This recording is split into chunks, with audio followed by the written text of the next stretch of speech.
Okay, so the first question is, when and how did you become a tester?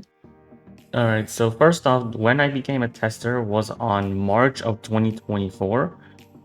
How did I become a tester? Unfortunately, I can't exactly share the process, but I will say is that in order to become a tester, you have to be like show that you have a lot of knowledge and understanding of the game in order to be invited as a tester.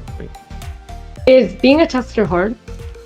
It's not being a tester is not difficult because I enjoy playing the game and enjoy like helping out with fixing like reporting any issues regarding the game. So I wouldn't say it's hard. I think it just depends if you're working with a lot of people. Because if you're working solo, it can be a bit difficult, but I say because of the support we get as testers, I say it's not overwhelming. Okay, that's good. What does a day in the life of a tester look like? The day of the life of a tester is different for each person because of, time zones and if there's any like bugs or reports that are even happening. But usually for like the average tester, we would wake up and I'm not saying that we follow like a wake up, play BedWars, report bugs like life cycle. When we're available, we will play the game, and we have two ways of doing this. We can either play the game and use different kits or test bugs that we think probably happen. For my case, I play Lucky Blocks because Lucky Blocks has a lot of glitches and bugs that I tend to report quite often. So that's where I get a lot of my reports and bugs. And for the second way for us on how we report bugs is that we will look through different Discord server communities, such as the BedWars Discord server, or with DMs with others that frequently deal with bugs and they get reported to us testers, and then we send it directly to developers or to the NPG moderators to evaluate to see if this is a bug that needs patching. Do you get any in-game perks? In the real game, we do not get any special perks on. We are the average player, just like everyone else. We do have access to certain assets of the game that only testers, NPG moderators, and developers have access to. We have access to BedWars staging, which is an early or a preview of the next BedWars update that occurs, that we have access to the tests before its initial release on the assigned date of Friday/Saturday, depending what time zone you are. Because we, as testers, our role is to play test updates like before its initial release. We essentially test updates or features that get implemented before its initial release to report any problems. So yeah. Yeah. Do people recognize you in-game?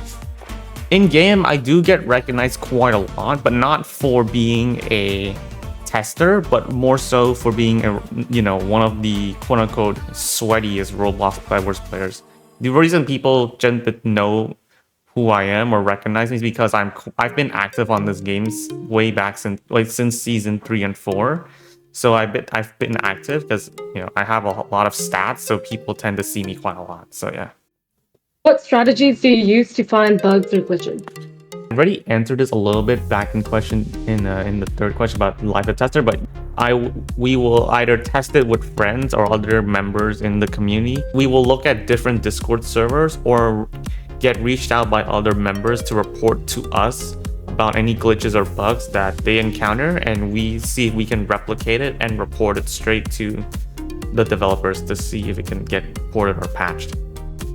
And these next 6 questions are going to be about player level 100. So right. The first one of this section is, how do you handle hate or negativity from other players? Honestly, for a while, ever since season 4 and 5, I've seen how toxic it is, and I've actually been a little bit toxic myself back then. But over the past few seasons, I've never really cared about the toxicity or hate anymore, because if players are gonna hate just because someone has better stats than them, or because they play for fun unlike them, then that's on them. Do you think the Roblox BedWars community has generally kind players, or is it usually toxic? I say it's a mixed bag, and depending on what community you're in, because the problem is that players think that Roblox BedWars community is toxic because of BedWars only, but the thing is that's just because BedWars has a lot of quote-unquote ego, a lot of like, you know, reputation and like leaderboards to follow along to see if you can get to the top and like try to become like that tanker or million or those other people wannabes. Like on one hand, you have the casual community, like let's say in the Roblox Discord server, they don't tend to play rank that often, or like normal double squads, and so, you know, playing like modes outside of rank because, you know, they play with others for fun, and, you know, because, you know, or they play solo because, you know, they have other friends outside the Discord, the server. As for the rank community, I feel like that's where most of the toxic originated from.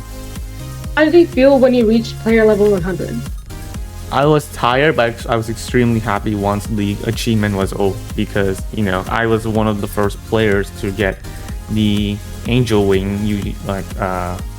item in the lobby as a lobby gadget, because, you know, not many players in the game have this item besides developers and anti-cheat moderators. That was a very tiring grind, so yeah. And what motivated you to reach player level 100?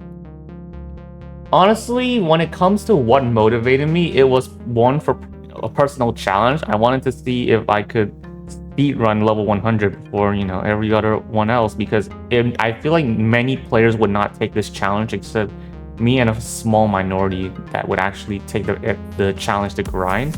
And for second, it would be YPro, who is he's technically he is the first level 100 player in the game. He was my rival competition when it comes to grinding player levels, because we were both on the exact same grind. Though he was slightly ahead, we were both basically on the exact same pace. So, you know, I saw him as my equal when it comes to grinding player levels. During the grind, how did you manage your time and stay committed to the grind to level 100?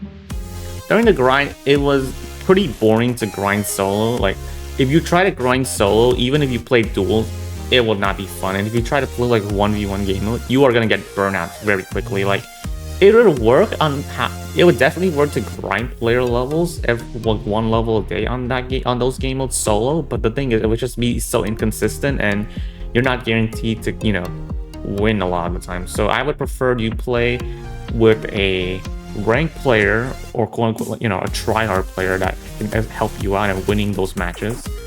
Or you can play with a friend of yours to keep yourself motivated. Because the thing is, you could grind with a friend.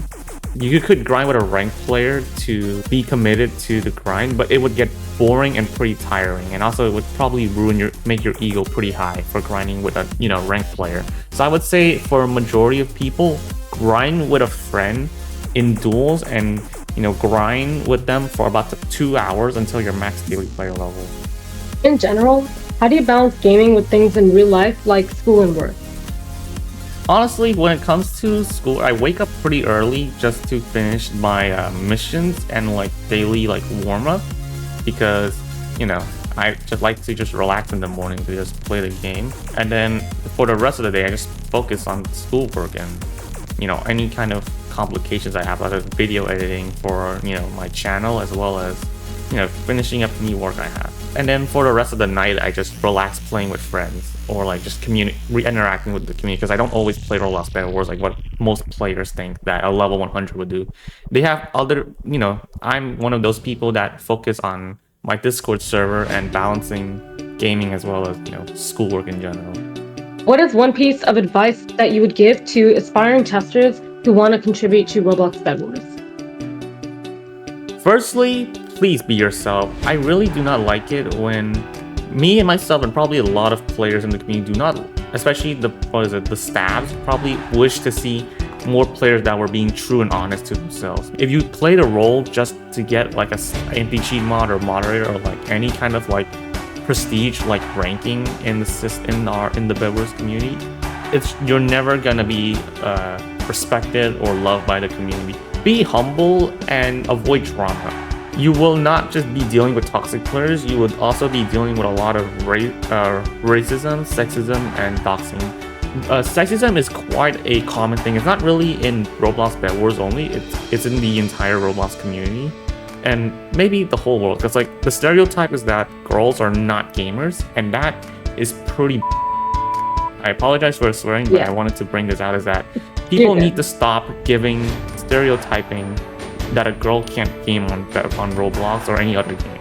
that just sounds like you either have a problem with girls, or is that you had trauma, or like you think that they're inferior, which is pretty stupid in my opinion. Every gender and every player has, different types of skill level set. Playing with friends is more fun than playing alone or with ranked players. That's my opinion, because you get to, bond with those you actually are friends with, rather than just play the game because you want wins, stats, or whatever. Yeah. All right. I think that'll be it. Thank you.